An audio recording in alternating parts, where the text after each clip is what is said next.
I know, Jim. It's like a lot all at once. And then, yeah, okay. Where do you want to begin with just current events? I mean, well, the ocean heat content stuff, right? There was another mass coral bleaching event. They called it like the Yeah, sixth one. Just the title of it. I mean, you're like, it's not surprising, but it ties into what you've been talking about, how like the water is just keep getting warmer, and it's like, well, the coral reefs they're not gonna make it that much no, longer. this cannot continue. I mean, coral reefs, I mean, they tend to be in shallow water, so they don't like in the open ocean or even on the off the like coastal oceans. You need the upwelling to mix in nutrients, but you do need a stabilization. You do need the stratification to lock in the nutrients. When you have persistent stratification, then the nutrients do get used up, and then you have problems. So you need that re-injection of nutrient. Coral reefs don't rely on that because coral reefs are in a very dynamic wave action zone. So just the wave action is constantly bringing in nutrients and little zooplankton and phytoplankton and stuff like that. In fact, you go on a coral reef during the daytime, you see a very nice, pretty. I'm talking about non-bleaching coral events, and very pretty corals. And you got the brain corals and the elkhorn coral and the staghorn. All these pretty corals. You see the fish, flitting in and about. You go to the same reefs at night, completely different because all the polyps come out. They come out of the calyces where they stay inside the actual coral skeleton itself. They come out, and you see all the feathery, tentacles filter feeding, just grabbing whatever wave actions, swing something past the tentacles, and they grab and they eat. And then come the daylight, they pull back down to the calyx, and Interesting. even have certain types of fish that have very long, pointy, mouths, and they reach into the calyx and pluck out the polyps, and they eat. So it can be quite dynamic. But when you look at a normal reef, it's anything but white, even during the daytime. I mean, the brain coral might have a tan color. Some, they're kind of colorful. So when you start seeing them be turning white, that's you have a problem. Right. And they say like 1.5 or something. I think if the temperature is over 1.5 C, like basically the coral reefs are all doomed. And once again, we're talking about that 5 to 7 C by 2100. So, what was your Yeah. saying? Put your cheeks and kiss your Eskimo shit. I mean, basically, the loss of ecosystem is kind of like it's just another reminder, right? Like, oh, things are getting worse, and it's just like, never mind what Well, humans are doing right now. But yeah, just the reaction of like the nature. There's so many alarms going off. So yeah, so that which are happened. all invariably linked to what humans are doing, changing the ecosystem, changing the temperature regime. I still refer back to the the major research that the PIK folks in Potsdam, Germany did, where they examined the interactions among tipping elements.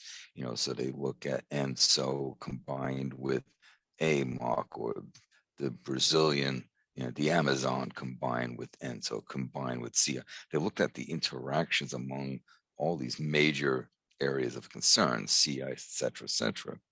And they found in some cases that some of the interactions may help mitigate the deleterious effects. Other cases, it makes it worse. And so then it's the first study of its kind, very, very comprehensive. You have to start somewhere, right? And they then put the whole thing together. And what they found was that a temperature increase of 1.3 C above 1750 baseline is enough to cause climatic chaos. Now, the IPCC says we're at 1.2. We know it's more than that. We know it's more than 1.3. What do we see happening around the planet? We we're seeing the chaos, right? We see the precipitation bombs, the heat bomb, the droughts, the fires, the crazy events, the swing in extreme. One day it's 70, the next day it's 12 degrees and dropping 3 feet of snow. I mean, it's Exactly. just The you extremes, yes. just see these Seeing it crazy everywhere. swings, and that's tied into the jet stream going all over the place instead of being zonal. So we already seeing climate chaos unfolding in front of our eyes. And so people should be looking at this PIK research. And that's that two-part video I did on Yeah. that. No, I mean, you're But talking about the blue ocean event issue, what's going on in the Arctic and the alentification issues. Like, that's the PIK issue? no, that's Or am I part of the miss? study. Okay.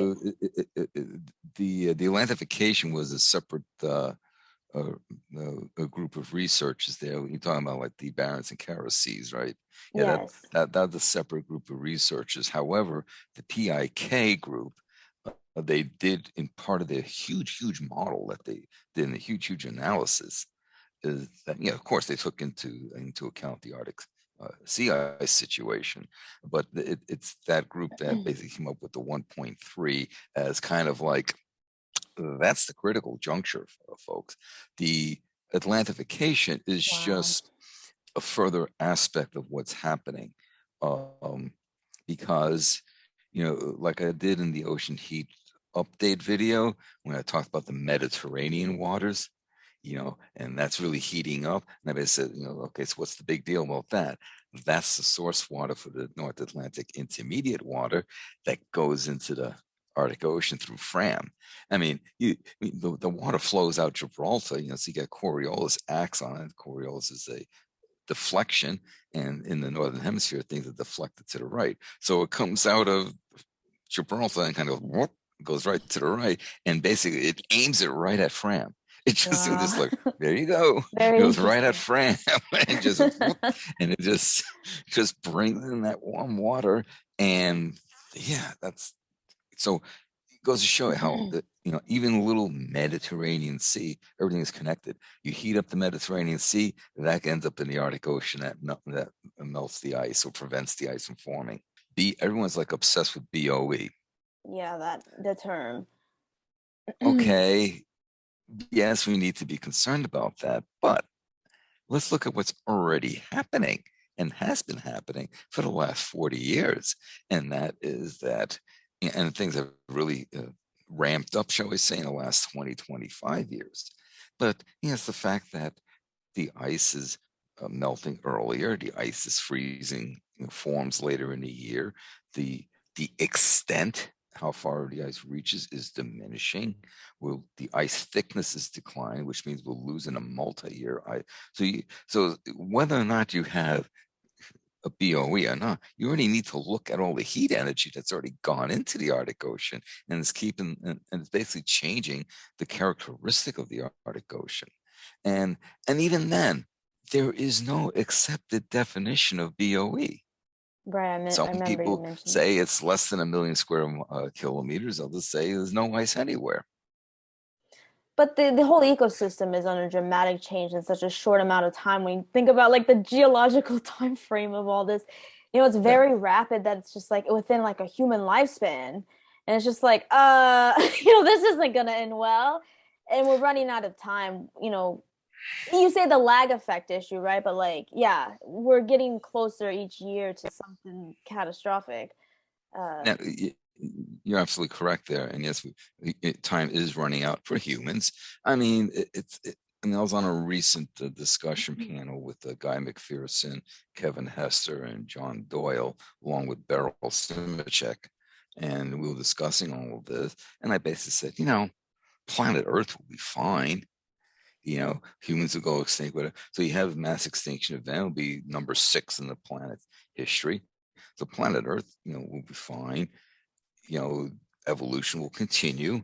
Niches that have been created will be filled. yes. Eventually, all signs that humans were ever here will be, nature will take care of it, reclaim everything, and Earth will be fine until the sun decides to start swelling.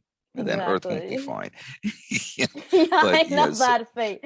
Yeah, go yeah, ahead. yeah. So he was like, ooh, okay, now we're talking about hot house Earth. Yeah. But anyway, Peace.